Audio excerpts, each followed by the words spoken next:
tava vendo um caso de um cara que ele era uma pequena pizzaria. Ele estava no negócio há alguns anos e nada se destacava, nada fazia ele crescer. Até que ele teve a ideia de começar a investir em anúncios. Ele começou a investir em anúncios, hoje ele já tem mais de 100 pizzarias. E todas as vezes que ele vai dar entrevista, vai em algum lugar, ele fala: Cara, hoje a gente franqueia, e a nossa franquia era até razoavelmente barata, era R$ 30 mil. Mas tem um ponto importante: eu faço os anúncios das franquias e das minhas pizzarias. Porque foi isso que fez o cara sair de um negócio que estava anos ali no limite de faturamento para ter mais de 100 pizzarias. Ele colocava anúncios, lotava. Ele falava que muitas vezes ele colocava o anúncio e desligava com meia hora ou uma hora, porque já tinha acabado o estoque do dia. Então, realmente, tem um poder exponencial muito grande. E aí, comparando os formatos, né? Então você fala, a tua percepção foi muito boa. Porque, imagina você tem uma pizzaria, antigamente você ia panfletar. Bicho, você vai panfletar que horas?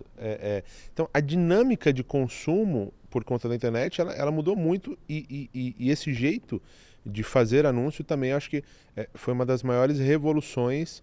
E por isso que hoje você vê o tamanho que a Meta o tamanho que o Google é muito por conta desse formato. Porque você saiu de uma estrutura da Globo, que eu preciso gastar milhões para estar no horário nobre, para uma estrutura que com R$ 100 eu consigo estar no horário nobre daquela pessoa, que é o horário nobre do meu negócio. Então eu saio daquele negócio ultra genérico e venho para cá. E aí, só contextualizando ainda mais, hoje eu estava vendo uma referência que é muito legal.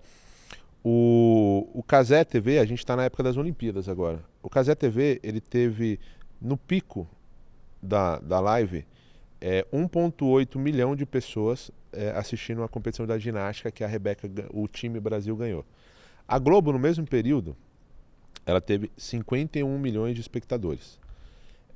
E aí eu acho legal essa dinâmica da galera que mais da TV tradicional e querendo comparar essas coisas. Mas não dá para comparar ainda. Por quê? Eu não sei se vocês sabem, ou quem está assistindo sabe, para medir esse número de pessoas que estão assistindo a Globo, tem algumas TVs que tem um aparelho específico de uma empresa específica e eles fazem por amostragem aquilo e falam, beleza, existem aproximadamente 51 milhões de pessoas assistindo isso aqui. Então, a aferição disso, cara, ela é muito arcaica porque não tem um jeito melhor de medir isso.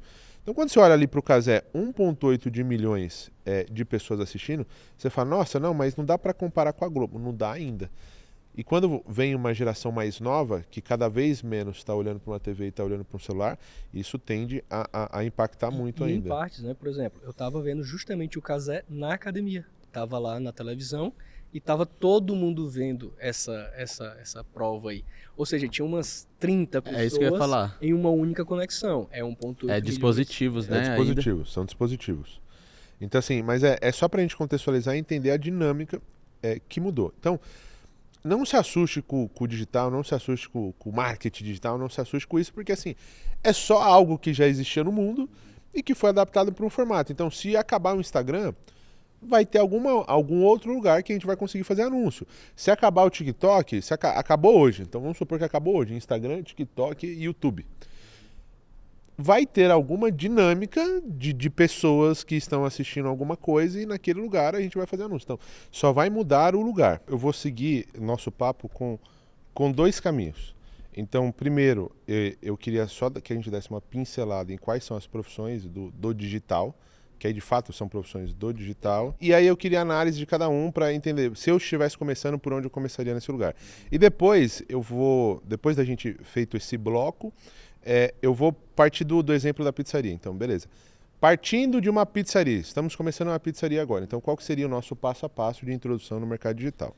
Então, eu vou seguir essas duas linhas. Mas primeiro, eu listei aqui o que eu considero que sejam as principais profissões quando a gente fala desse universo digital. Então, você tem um copywriter. O copywriter é aquele cara que ele vai escrever textos persuasivos que vão gerar vendas no final. Você tem o social media, e dentro do social media você tem uma série de ramificações ali, mas ele é basicamente o cara que vai cuidar das suas redes sociais. Você tem um cara de tráfego. Tráfego é o que o Samuel faz, que basicamente é comprar publicidade, é comprar anúncio, é fazer anúncio, né? Você tem o videomaker, que é o cara que vai produzir teus vídeos. Você tem o que a gente chama de estrategista digital, que é é a pessoa que vai organizar e definir uma estratégia para que o teu negócio funcione da melhor maneira possível, utilizando tudo que a internet possa te ajudar e potencializar o teu resultado.